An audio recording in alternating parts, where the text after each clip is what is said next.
Hello, everyone, and welcome to today's webinar hosted by Olapic. We're excited to present short-form video, the complete guide to omnichannel success. A couple of quick notes before we get started. During the webinar, the audience will be in listen-only mode. If you have any questions, we'll have some time at the end, so please use the Q&A feature at the top of your screen. If you'd like to revisit this discussion or share it with a colleague, don't worry. A recording will be sent to you after the webinar via email. My name is Megan Krasinski. I'm the Senior Manager of Product Marketing and Content Strategy. Joining me today will be Wendy Walker, who is a Senior Project Manager here at Olapic, and Pao Suris, who is our GM of our short-form video solution.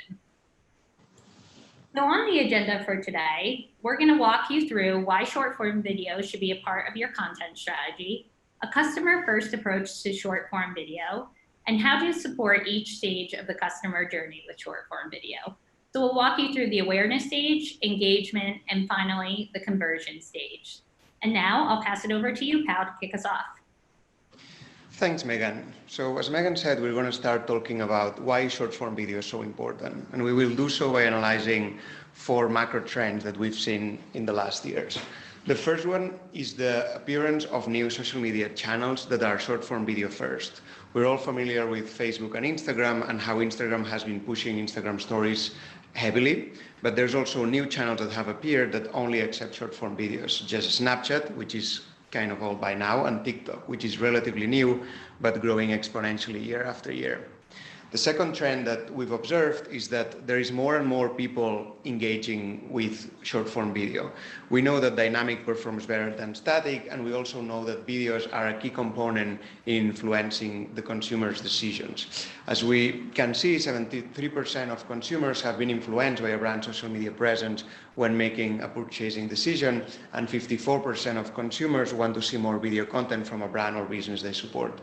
The reason for that is that there's loyalty between consumer and brand that is now much heavier and needs a lot more feeding than it was before with television. The third trend that we've observed is the growth of ad spending in social media platforms. So just between 2019 and 2020, there has been double-digit growth on ad spending. The rationale for this is quite simple. There's new channels appearing, people are flooding into these channels, and advertisers wanting to increase their reach are spending more on paid social to increase that channel. Finally, there's another trend that we have observed, which is the internalization of content and marketing teams. So more and more, we're dealing with companies that have built their own content and creative teams in-house because they have to produce a lot more short-form video than they had before. So the traditional agency model can't deliver that amount of scale as it used to. We're now going to discuss what does this customer-first approach to short-form video look like. The first thing to have in mind is that we need to have the consumer at each stage of the journey. We cannot lose people's attention, and it's very important to keep them engaged with using different techniques from beginning to end.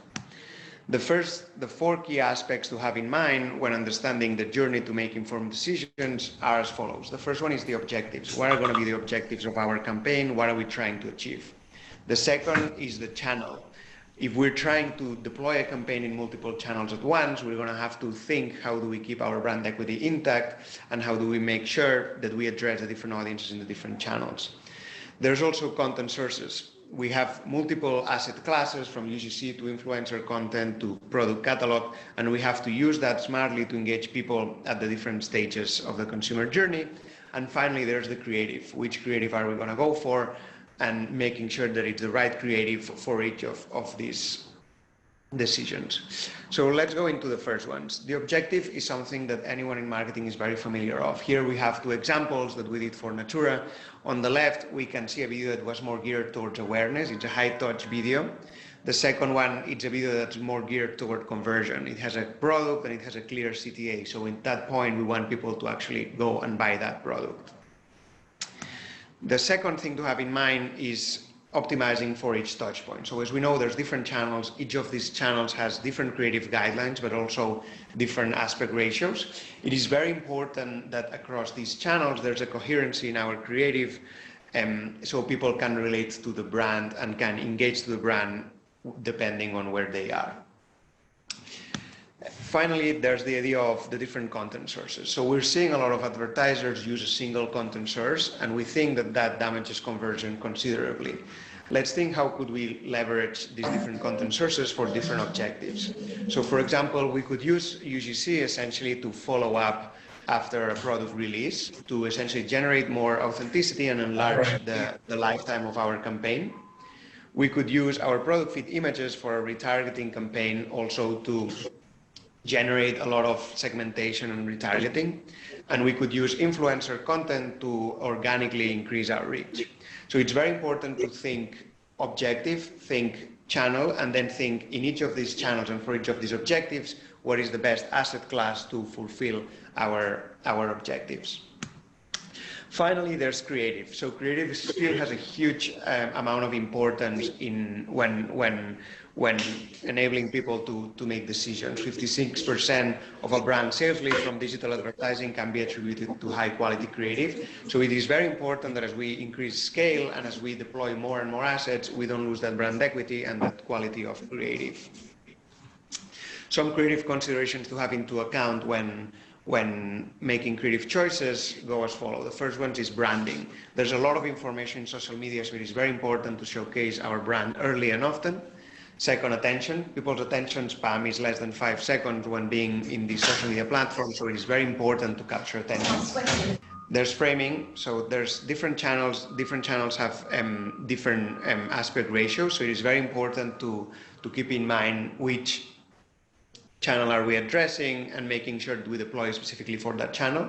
There is sound. Most of these videos are seen when people are at work or in class. So it is very important that videos start being sound off, but if somebody wants to know more, they have the possibility to go sound on. There is time. We always advise our customers to do things that are incredibly short and comfortably short. And as I said, the attention span is very low. So it's very important to create an impact in the shortest period of time possible. And finally, play. So one of the key things that comes with these new ways of advertising and these new social media channels is the ability to interact directly with your consumers. It is very important to create polls and to take risks, to leave the comfort zone of traditional advertising and start experimenting to build a good creative. And now Wendy is going to dig deeper into how can we support each stage of the customer journey with our short-form video strategy. Thank you, Pal. Great, so now we'll talk about incorporating short-form video into that journey. When we think about the customer journey, think about the touch points that customers use to engage with your brand. This starts before the purchase, goes through the purchase, and then indeed after that purchase. Your customer journey should include an understanding of your customers' actions through each of these touch points. Many marketers focus their attention on touch points only directly before or after purchase. But you need to think about the touch points where customers will engage with your brand well before purchase and afterwards. How will you retain them and turn them perhaps into an advocate for your brand? Let's talk about the first stage, awareness. This is where your customers are first being introduced to your brand or your product. In this case, we need to frame your video to entertain, evoke emotion, create a connection. Don't just talk about products. Instead, address how these products can make your customer feel or how they can solve a pain point or a frustration they may have. In awareness stage, we measure success in short-form video by analyzing how many times your video was viewed, your view-through rate, or how much of the video was watched, and your click-through rate, how many viewers responded to your call to action. In this example from Primark, we can see how Primark has used our on-demand solution to really test and learn. We can see here that they have created a video for male consumers in the UK, female consumers in Ireland, and female consumers in the UK, all focusing on different influencer content. In this case, they're able to test multiple posts with creative variation, but always keeping that main objective in mind, and that is to amplify your best performing content. You want to customize your messages to these target audiences. Here you can see the brand is doing location-based targeting, interest or consumer-based targeting. And in this case, you're even able to A/B test. Keep in mind when you're doing an A/B test, you'll want to see the results and then pull the lower performing videos and put your ad spend into that top performing video. Another great example we can see in the awareness stage is from Toyota of Canada. This is a cool example where Toyota featured an influencer takeover of their Instagram stories. The brand used Olapic to create branded intro and outro slides that featured Toyota font, colors, and logo. Sandwiched in between was influencer content from the event. This is a great way to promote, reuse, and amplify that influencer content, as well as a way to promote your brand and interact with your viewers. Finally, let's touch on YouTube bumper. For this channel, we need to keep the videos uncomfortably short. Keep in mind that bumper ad is a max of 6 seconds, and the view time might be even less than 3. Audio is a must here. Users are expecting to hear audio as they're about to watch a video on YouTube. Keep your message as simple and as bold as possible. And while we naturally gravitate towards Instagram and Facebook when we think about social, don't forget, YouTube is the second largest search engine. It receives more than 1.5 billion users per month and over 1 billion hours of video play every day. Another example we can see is how Original Source has used our on-demand solution. Here, the videos are similar, but they're experimenting with different call to actions. We can see the video is targeted towards vegans using the hashtag Veganuary. Now let's turn to the second stage, engagement.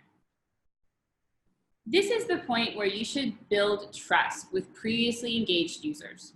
If your objective here is to increase website traffic, your video should be more product focused, and a clear CTA to drive action is a must. In this stage, we recommend videos more focused on products and how-tos, videos that answer those questions you know your customers are sure to have, and again, focusing on how the product will solve their problem. How do we measure success here for engagement? In this case, we want to look at engagement rate.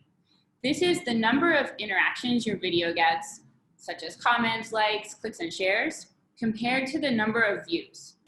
And also keep in mind the estimated cost per view to track how well your video budget is performing. In this Primark example, we can see the same on-demand solution in use, but here the brand is experimenting with different aspect ratios, channels, language, and even experimenting with using a prize or not using a prize. They've also focused on different products from their catalog. During this stage of the purchase path, you'll often be using paid media. In this case, you should be sure to target consumers that previously interacted with you on social, visited your website in the past, and of course, those customers who have made previous purchases. In this example from CoverGirl, we can see how more information about the product is given. In this Katy Perry example, we can see all the different colors the product comes in. And finally, the second video provides more details and the benefits of one product, the value proposition. This product will get rid of your wrinkles. Turning to this example, we want to keep in mind that when we're in the engagement stage, it's important to share content that inspires people to interact and engage with the product or your brand. For example, in Del Monte, we can see that the brand is sharing recipe collections focusing on their products. They want users to think about what tasty dinner can I include this product in, or where does this product fit into my healthy breakfasts? Another channel you can activate video on is on your website or in an app. In this example, we can see a video has been added to a PDP. You want Keep in mind that adding video to your website is a great way to catch consumers' eyes. You can use it as a way to give additional information about a product or demonstrate how it should be used. You want to highlight just one product per video, and you can include consumer reviews, as that's always a great way to build engagement. Why is video such a great channel for your website?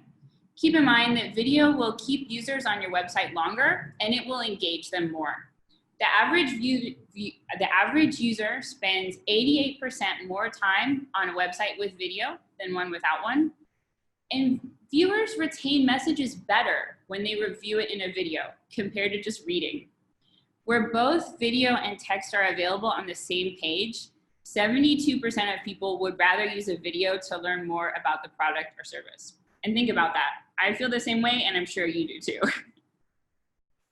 Finally, another channel you can add video to is email. Now, we know, according to HubSpot, adding video to your emails can increase click-through rates by 300%. Now with the Olapic platform, it's very easy to turn your on-demand videos into GIFs and include them in the campaign. When you're in your completed video, go to the bottom to where it says download, and you're now able to download as a GIF. Finally, banner ads. Now, these have been around forever. We've known and loved them, or perhaps hated them for years. But banner ads, when used in conjunction with your wider campaign, can increase customer recall and be used to retarget and encourage users to return to your site to make that purchase. When creating video for banner ads, be sure to leverage short, simple concepts and scale with HTML5. Finally, conversion.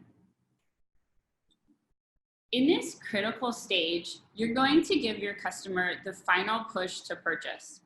You'll want to do that by reassuring customers they're about to make the right decision. We can do that through highlighting user-generated content from other customers and customer testimonials. You want to demonstrate your amazing customer service and, again, answer those frequently asked questions that you know are on their mind. At this stage, we're generally measuring with cost per acquisition. Here in this Natura example, we can see how a video geared towards conversion highlights a single product per video. The brand here has included a testimonial and also a clear call to action, asking the user to swipe up, shop now, and including the value proposition in the call to action. In this completely bare example, we can see how the brand uses a promo to encourage action. Here, when the user knows that an opportunity may pass them by, they're more likely to take action. And in the second example, we can see, again, we're showing the benefits of using the product. Finally, going back to what Pal said in the best practices, this is a great example of how you can test, you can play with your users. Here with the mattress example, the users can press and hold to see more of the image. And again, we're using a special promo offer to encourage them to take action.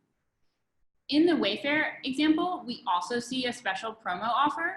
And this is a cool example of the brand repurposing existing long form video into a paid short form format. You're sure to have lots of video on hand. So let's leverage that as much as you can across different channels. Finally, in this example, we can see how a brand is leveraging both user-generated content and testimonials in a video. This is really being able to provide social proof to those customers before they're in the final push before they take action and order. Awesome. So now that we've gone through a good deal of the customer journey, I'm going to turn it back to Megan, who will lead us through QA. Don't forget, you can write us some answers using the chat feature. Amazing. Thank you both. If you would like a deeper dive into any of the best practices shared today, please connect with your account manager, who will be happy to provide more detail. As mentioned earlier, we'll also email a recording of this webinar later today. So right now we can dive into some Q&A. The first question we received will go to Wendy, and it's, how long does it take to create a video? Thanks, Megan. So this is a really popular question. Our standard timelines are 6 business days from getting your request to sending you the video. We want to turn that around quickly, as we know that you'll be using these videos in upcoming campaigns. Keeping in mind with our on-demand solution, you can then go into the platform and generate that video in just a few minutes. Amazing. Thanks, Wendy. Our second question, I think, is for Pal. Do you have any testing best practices specifically for Instagram stories?